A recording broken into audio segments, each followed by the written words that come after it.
the juiciest, crispiest fried chicken. And the only things you're gonna need is that Uncle Dibbz top of the line brine and that Dirty Bird rub. Trust me, y'all. Follow all these steps and you'll have the best fried chicken ever. First, we're going to brine up our chicken. So use that Uncle Dibbz top of the line brine, 1 cup of it. Go ahead and mix it in a gallon of water. Give it a nice mix. I'm using a whole chicken, but if you have chicken parts, you can use that too.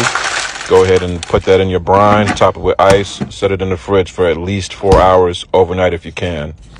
I cut up that chicken into legs, breast, wings, and thighs. Got a nice big bowl, and then I used some buttermilk to cover all of the chicken, and then I brought that flavor in, that Uncle Dibbz Dirty Bird rub. Get it at UncleDibbz.com. I threw in a little bit of hot sauce in there, then gave it a nice mix. Cover that and put it in the fridge for at least 3 hours. Flavor is going to be amazing, y'all. Now it's time to work on the flour. Get you a couple of cups of flour. Go ahead and hit it with that Uncle Dibbz Dirty Bird rub. Give it a nice mix. Get your chicken ready.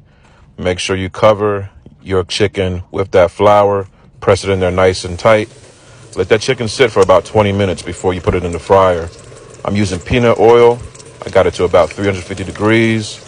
About 12 minutes for the breast. About 9 minutes for the other chicken pieces. I'm telling y'all, this is the best fried chicken you ever had in your life, shawty.